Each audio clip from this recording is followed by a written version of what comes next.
welcome to the second part in the two-part series of how to lay a bluestone patio. Today we're going to be focusing on the actual laying of the bluestone, and we'll show you the process. So you want to make sure that you're laying your bluestone on a nice flat, even surface. So what we have here is stone dust. What we're going to do is we're going to take this stone dust. We have our set base now, and as you can see we have these screed pipes laid out. They're 1 inch, and that's going to give us a nice even layer of stone dust. Basically what you just want to do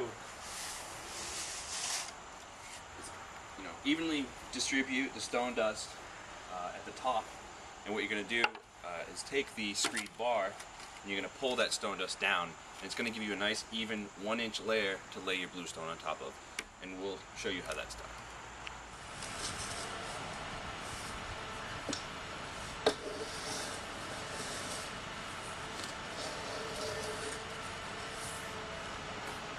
So we have our stone dust screeded out completely, as you can see, and we started to lay the bluestone down. This is what's called a thermal bluestone. There's a couple different types, but this is what we like to use. It's called a thermal bluestone. So we've started laying it. We'll show you the process, what we go through laying it, but first I just wanted to let you know that this is a irregular design on our patio. There's no set design.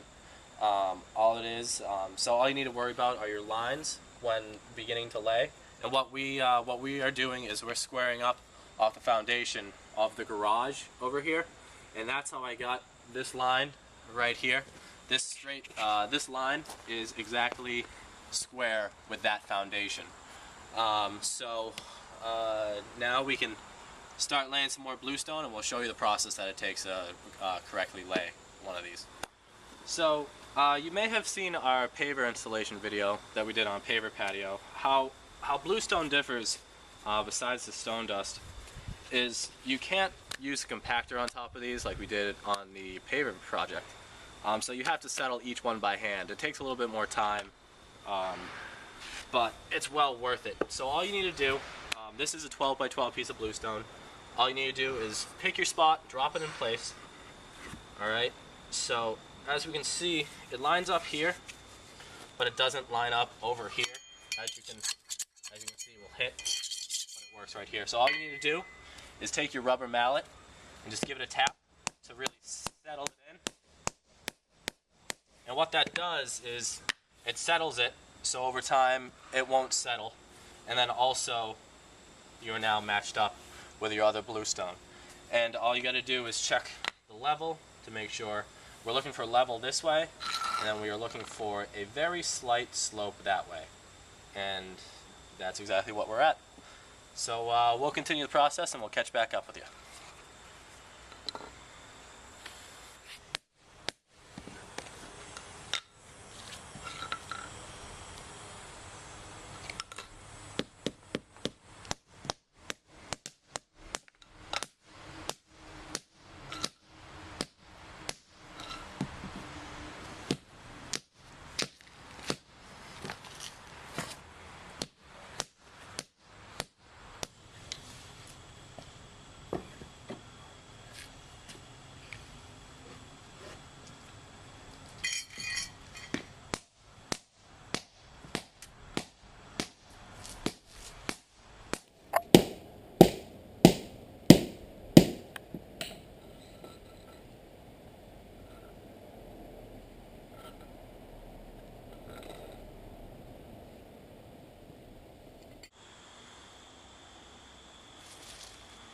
So we have our patio all laid out. We have it slightly overbuilt.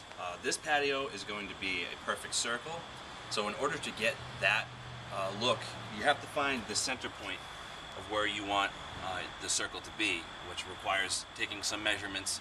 You want to find the radius of the circle and basically measure in. And for this particular patio, this is the center point. What you want to do is you want to mark the outside edge of the patio, and that's where you're going to make your cuts.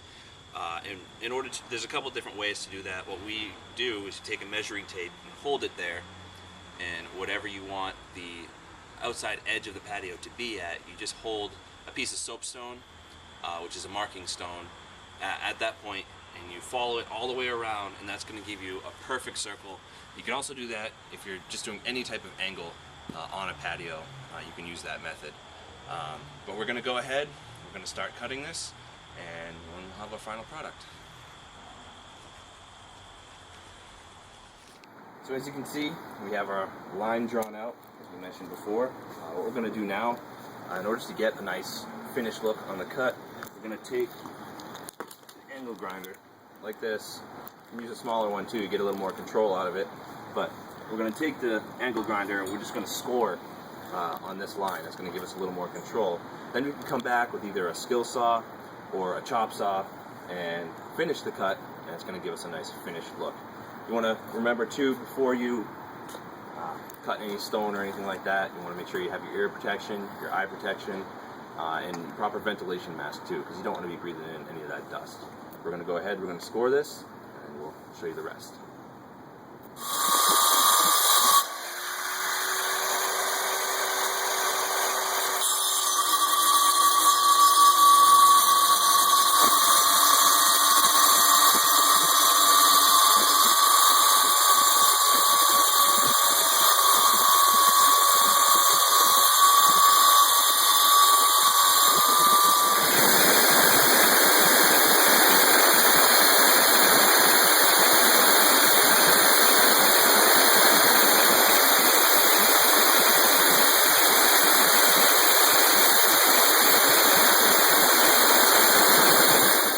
As you can see, we have the final cuts made, taking all the scrap pieces out. Now we're going to show you how to finalize the patio. We're going to focus first on getting the edge restraints in, and we'll show you how to do that. So it's time to put in our edge restraints now. This is what we like to use. It's a PVC edging. I already have one installed here. All it takes is a couple spikes and abutting it against your patio. This is the edging. It's very rigid, but to get the curve, all you need to do is cut these back tabs, which I've done here, and you can see it will bend any which way you need. So as you can see, we have our edge restraints in. Next step, we want to polymeric the joints in the patio. We already talked a little bit about it in our How to Build a Patio video series. This is the polymeric sand. Basically, you want to sweep it in all of the joints.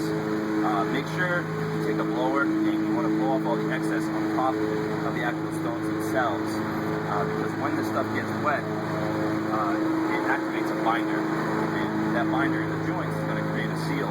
So you're not going to get weed growth, you're not going to get ants in the joints of your cracks. But if you don't get it off the face of the stone, you can get a little white coloring, discoloration in the actual stone itself. So we're going to go ahead, we're going to sweep this in, and then we'll water it in, and show you the final product.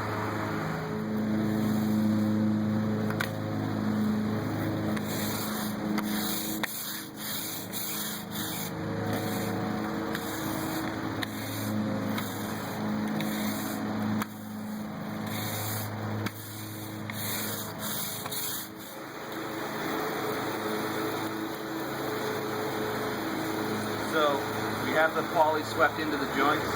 We've blown off the excess.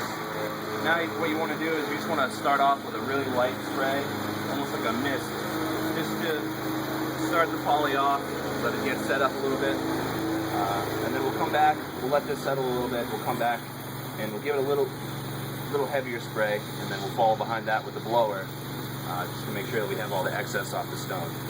You just want to start off light first, and then you can go a little heavier from there. You don't want to ever put too much water, or you can wash the poly right out of the joints.